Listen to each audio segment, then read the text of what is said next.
Hi, welcome back to the Trust Your Worth podcast, the podcast that helps you tap into the power of knowing your worth. My name is Brittany, and thank you so much for joining me here today on the pod. So, how are you? How's it going? I hope things are going well for you this week. I'm a little sniffly still, but I know the reasons why, and I'm making the changes to get rid of my stuffy nose. Also, I get hay fever when the seasons change, and it's finally starting to get warm here in Edmonton, so enjoying the hot weather. Anyways, last week we talked about the worth lessons from the Devil Wears Prada movie, the first one. It was sort of in honor of the second one coming out, but it is about the first movie. Anyways, if you want to check that out, that is season 3, episode 9, and today is episode 10. And we are talking about burnout and kind of what to look out for and ways you can manage it. So let's talk about that on today's episode.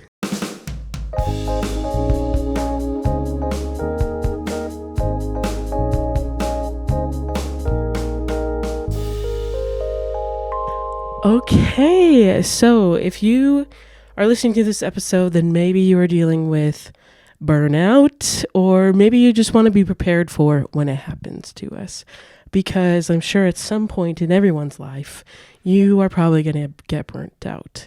So although not a diagnosable condition, there is a lot of information on what it is and how to manage it.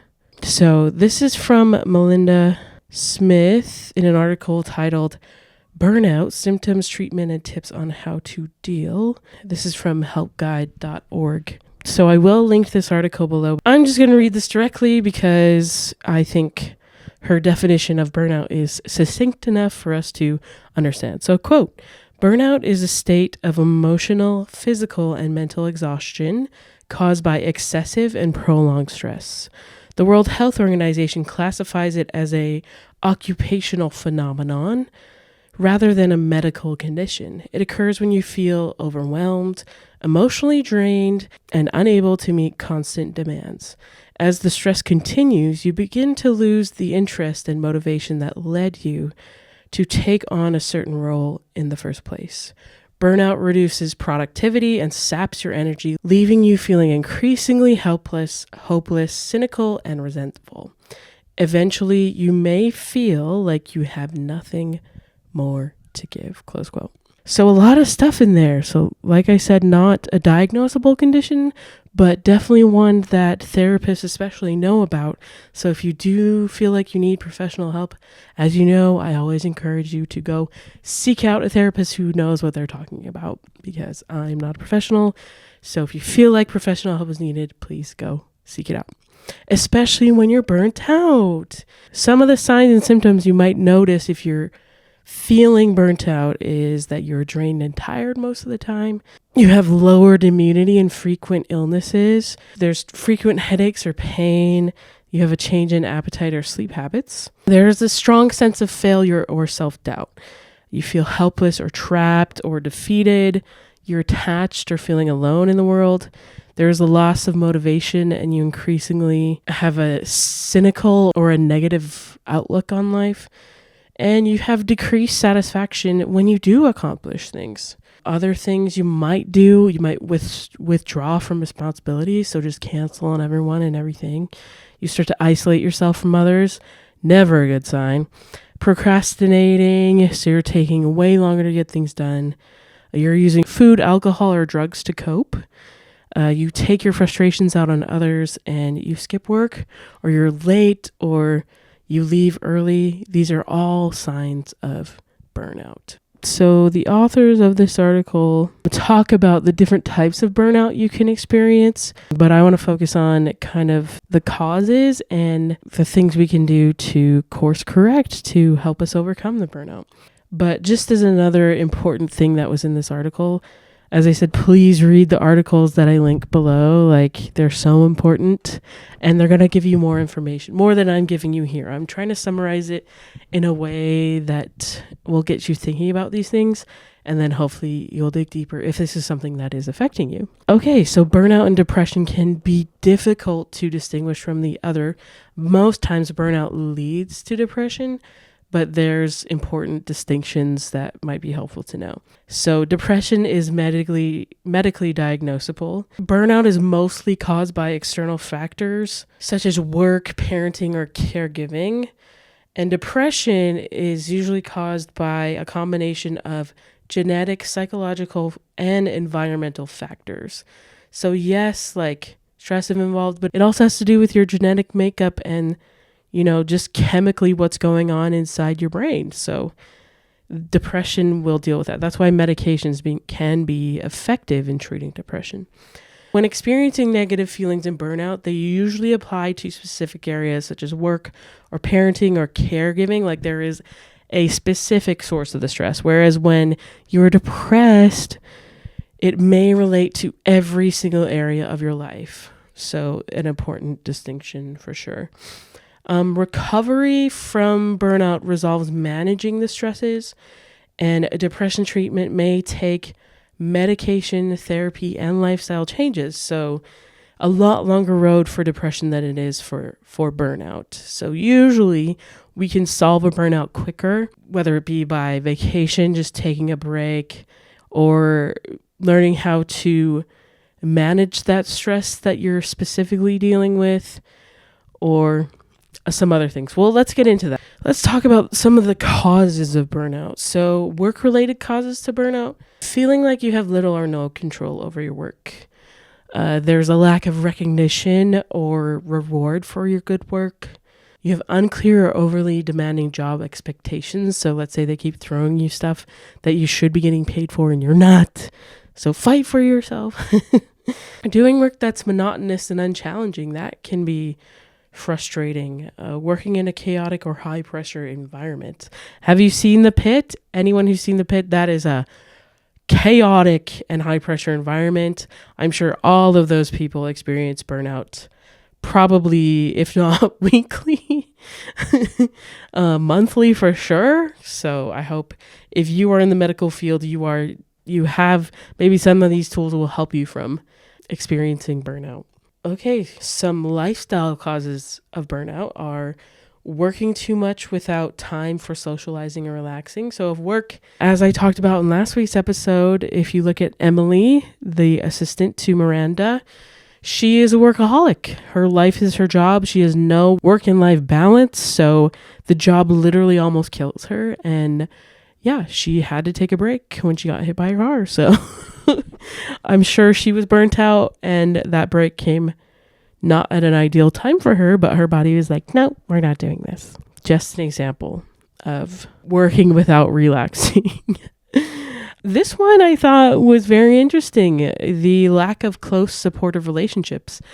Wow. As you know, many times I have said that we are social creatures. We are meant to be interdependent. Yes, it's important to be independent, but also interdependent on others. So you need to have a support system that is going to help you when you have hard times. So if you have a lack of close supportive relations, it is time to seek that out.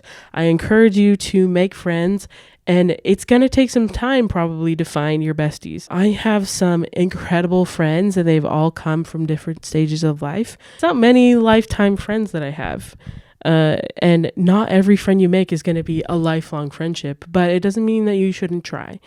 It's a numbers game, really. So keep putting yourself out there, and you will find someone you connect with. The science says you need to have 2 to 5 close relationships. Any more than 5 and it starts to get too much for us to handle.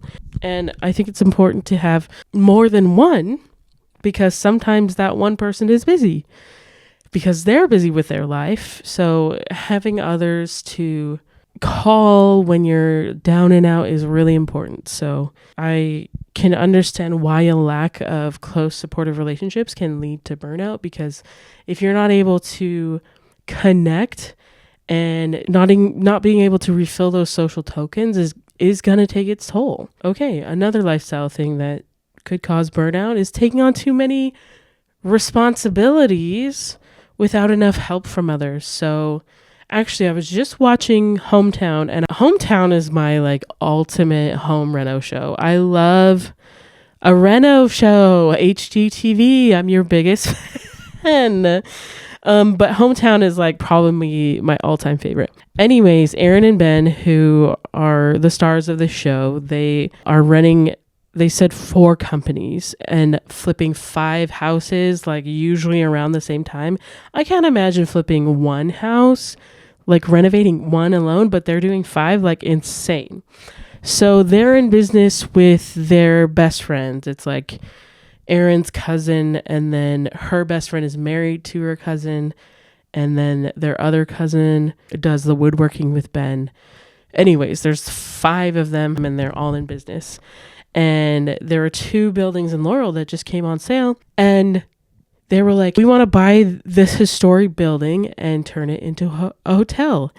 And Aaron and Ben were so excited about that idea, but Aaron literally said, like, so sorry, we have too much on our plate right now.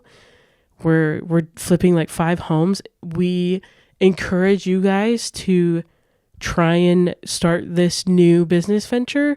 We will support you in the ways that we can, but like we cannot be a part of starting this business at this time.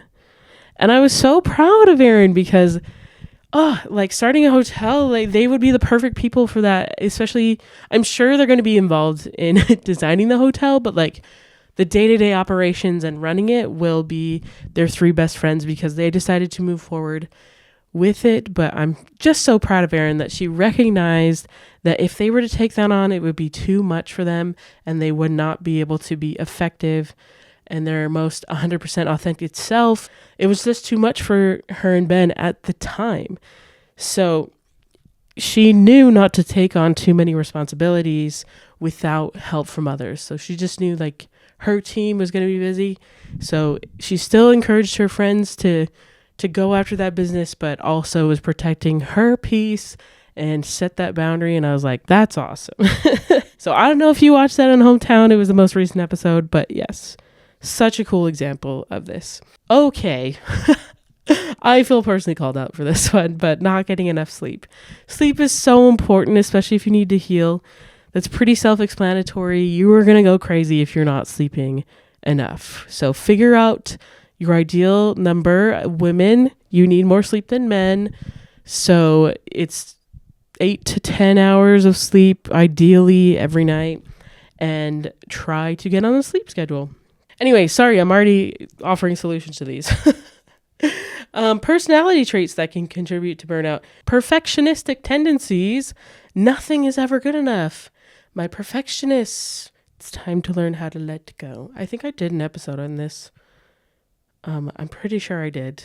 I have a lot of episodes, so I'm not remembering at this point in time, but I will link an episode in the show notes when I remember which one it is, but I know I did talk about perfectionism and how it's not great for us, and there are ways you can overcome that.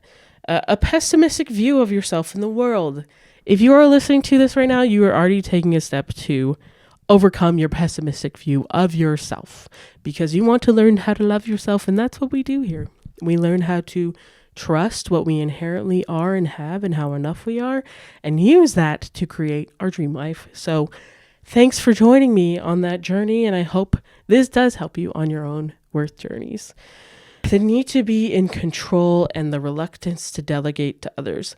I have seen this spell disaster. I've literally seen people who do not delegate and it causes tensions within teams, and eventually because they couldn't delegate, they were removed from positions because you cannot do everything alone, especially when it comes to work specifically. Like, you are a team. Even as a dental hygienist, like, we are a team. I technically do not get paid to take x-rays, but if my assistants are busy with the dentist and are behind, I don't mind taking those x-rays because I know how to, I have the time, and we're a team. We succeed or fail together. And if it helps with the flow of the office and the patient has a good experience because they're not like wasting their time, then I don't mind doing it. It's just a part of being a team, and I want to be a team player. So that is just an example. But it is important to know how to delegate to others, especially if you're in a leadership position. The key to delegating is to having the right people in the right jobs. If you have a high achieving type A personality, I think that also leans toward the perfectionist mentality. Like, a lot of high achieving people have black and white thinking. There is no room for gray. So seeing more things as a failure, like if we didn't get it done, we failed, instead of recognizing like, hey, look at all the progress we made on the journey. Okay, so how to deal with burnout. Tip 1, turn to other people. Like I said, we're social creatures. And if you need help, it's okay to ask. You don't have to be alone. If you feel stressed just reach out, whether it's to your partner, like, hey, I'm so overwhelmed right now. Can you like watch the kids so I can just have a decompression moment and like treat myself to a warm bubbly bath or a sweet treat out on the town, or I'm going clubbing with my girls. Like, I just need a second to not think about the things that are stressing me out. Please help me be able to do that. I'm just going to quote this because I love it. Quote, social contact is nature's antidote to stress. Talking face to face with a good listener is one of the fastest ways to calm your nervous system and relieve stress. The person you talk to doesn't have to be able to fix your stressors. They just have to be a good listener, someone who'll listen attentively without becoming distracted or expressing judgment. Close quote. Social contact is nature's antidote to stress. I love that. And I love that it's talking face to face. So I know talking on the phone is great, but like maybe FaceTime so you can see their face, and ideally just be like, hey, can we go for a walk together? I just need to talk my feelings out. Can we grab some coffee together? I just need to talk my feelings out.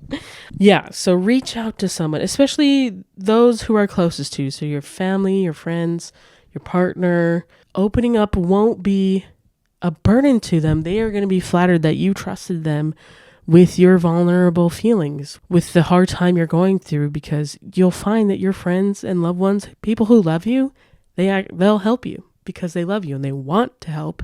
And when you can tell them exactly how to help, which is just to listen, that's even more better, because then both of you have this reciprocal time uplifting each other's and sharing your burdens with another.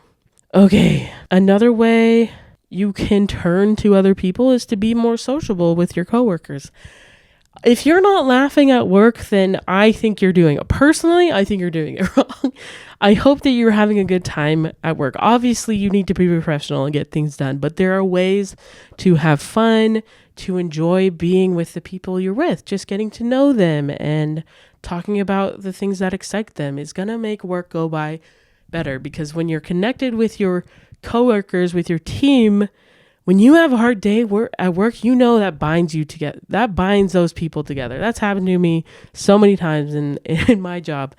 It can be a very high stress environment, especially like when we're overbooked and everyone shows up and it's like, wow, how do we get through this day? Or we're shorthanded. Like, that happens all the times, but we figure it out, and I feel closer to my buddies once we make it through. And through the fire, we come out better together. But yeah, it can help create this buffer when you experience stress at work, when you know you're experiencing it with your friends. Another thing you can do is to limit contact with negative people. I did a whole episode about that. Inauthentic people might be killing your vibe.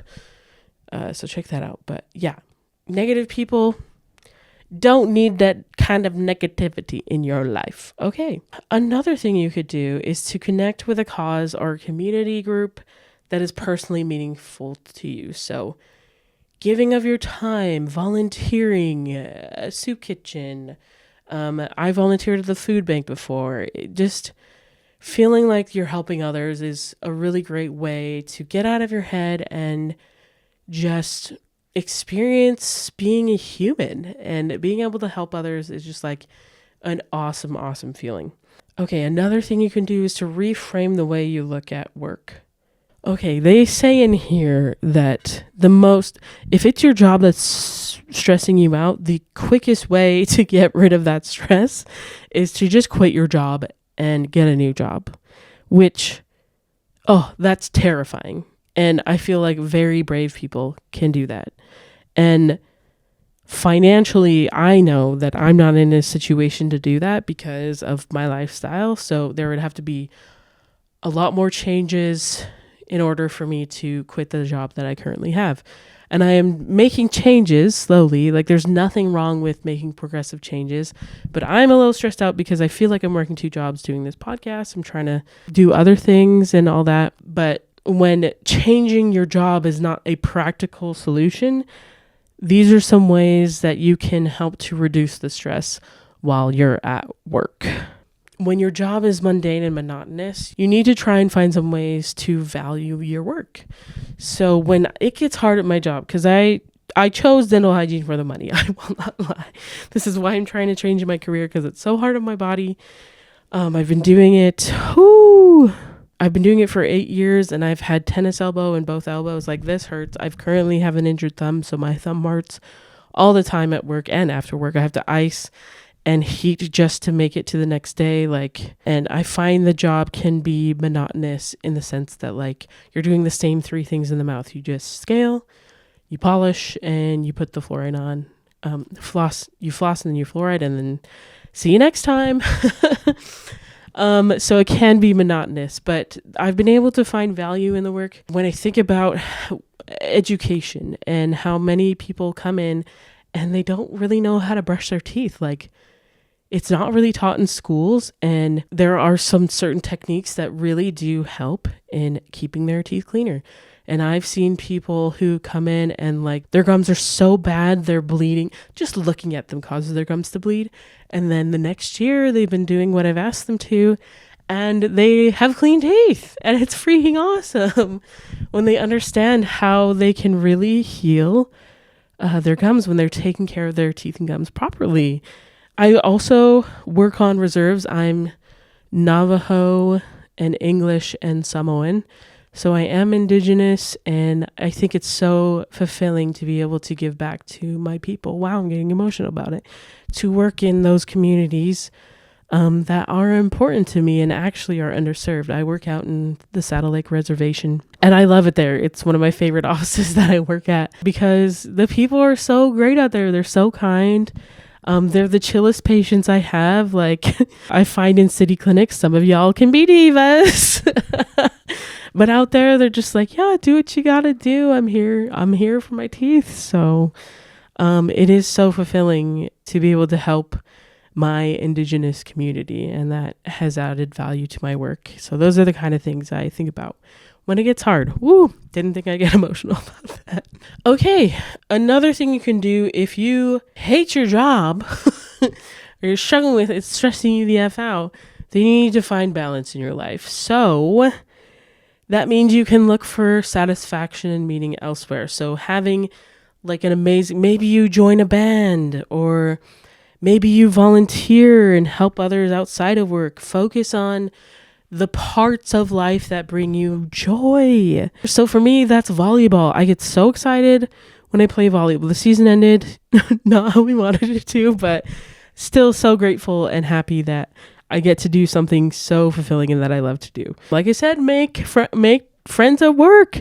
Make work more enjoyable by having fun with the people that you work with and creating awesome relationships there. So you're looking forward to going to work and seeing your friend instead of just like working. I met one of my best friends at work. We are still friends to this day. We got to work as sterilizers. We would compete and see who could turn over a dental room faster than the other.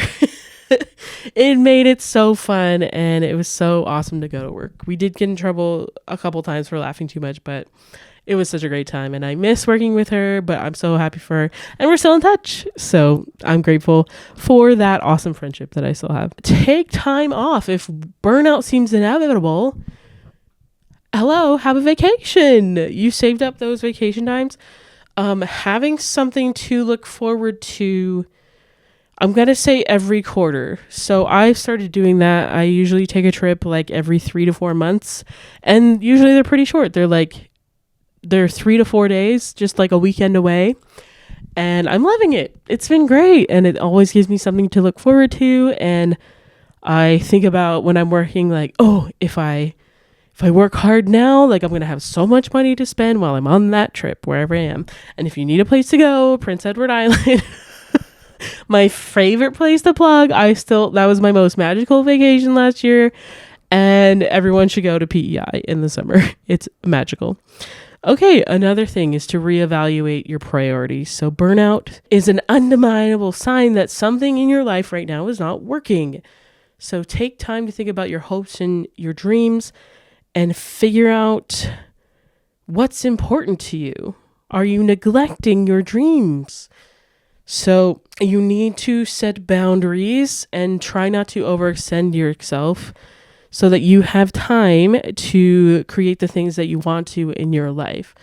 So that means you have to say no. I've talked about this many times.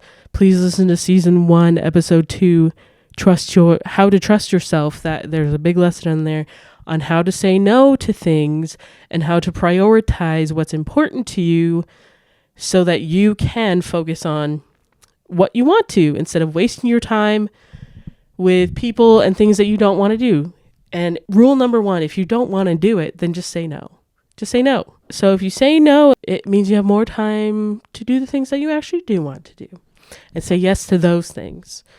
Take a daily break from technology. So completely disconnecting will help your mental health in so many ways. It doesn't have to be long. Maybe it's 10 minutes to an hour where you're just like, I'm not looking at anything. Any technology. Make that a sacred time so you can like decompress and not think about comparing yourself to the others that you see all the time. Okay, relaxation techniques might help, like yoga or meditation. I like to do some deep breathing when I'm stretching and rolling out my back. Another thing, which is pretty obvious, but get enough sleep. If you aren't sleeping, listen to me. If you're feeling crazy, if you're feeling like super something is off, most likely you're not sleeping enough. So start there if you're like, oh my gosh, something's off. I'm so tired. I'm so depressed. Like things are going crazy. Most likely you aren't sleeping enough. So start with sleeping enough. And then if you are sleeping enough, then find other ways to either get help or reduce your stress. Okay. Another thing you can do is to make exercise a priority. Try your best to get your body moving. There's so much science that says you are going to be happier and healthier and less stressed when you move your body. And a number 1 workout you could do is just to go on a walk. I've started walking again because it's so nice out and I'm loving it. And I'm so grateful that my body is working and it's moving. And yeah, I go on a 30 to 45 minute walk. Walking whenever time works for you. There's different benefits from morning and night walks. After dinner is a great time. I see a lot of people out when I go after dinner because they have the same knowledge that I do, that walking helps with digestion and also reduces your stress. So literally anything. The science says right here, it literally says, quote, 10-minute walk can improve your mood for 2 hours. 2. So even if you are on a break at work, you can literally just go on a walk for 10 minutes, come back, and you're going to be happier. And work is going to be a lot better. So, but however way you want to work out, it doesn't matter what it is. You can lift weights, you can swim, you can play volleyball, pickleball, something. Okay, I know, but what you eat does affect how you feel. So support your mood and energy with healthy diet. This is something I'm working on constantly, and one day I'll be great at it. But I have noticed the effects when I do minimize the carbs and sugar. So that might be a place to start. If you feel like you've got the brain fog or whatever, maybe just reduce like some of your sugar intake. Avoid nicotine. Those Zyn pouches, horrible for you. Even as in the dental profession, that stuff, it's a pouch that goes right here, and that stuff, that's straight nicotine, it gets into your bloodstream way more than it would smoking. Obviously avoid smoking because that won't help either, but it actually leads to higher levels of anxiety because it's a stimulant. It pumps you up, gets you amped up. So try and avoid nicotine, try and only drink alcohol in moderation, like glass of wine every now and again. Yeah, too much alcohol, we know, can cause problems. Okay, wow, that was so much on burnout, I know. But I hope that these things are helpful to you, and that if you are struggling with burnout, that some of these solutions will offer some relief and some comfort, and hopefully help you to overcome your burnout. Okay, your worth work this week is to make a friend, specifically at work. So that just means talking to someone, getting to know them, and try and make work more exciting. And if you don't have an actual job, like you're a stay-at-home mom or whatnot, I still want you to make a friend as your worth work this week. Just put yourself out there. Maybe plan a kid's playtime at the park, or maybe you're at the park. Just introduce yourself to someone. I just want you to connect with someone new this week. Just introduce yourself to someone new. It doesn't mean like, oh my gosh, you're going to start this amazing friendship. No, I just want you to put yourself out there and try and make more connections in the places that you are, so that you can look forward to going to those places in the future. Okay, so enjoy your worth work this week. I will do my best to make a new friend as well. As always, you can find me at trustyourworth.com or on Instagram and TikTok at trustyourworthpodcast. If no one has told you today, I'm going to quote these beautiful words by India Arie because I find them inspirational and hope they will inspire you. I'm changing the context of them, but here I go. You are not your hair. You are not your skin. You are the soul that lives within. Close quote. And your soul is beautiful and wonderful. And don't forget to trust your worth. Okay, thanks so much for listening. Have a great day. Love you. Bye.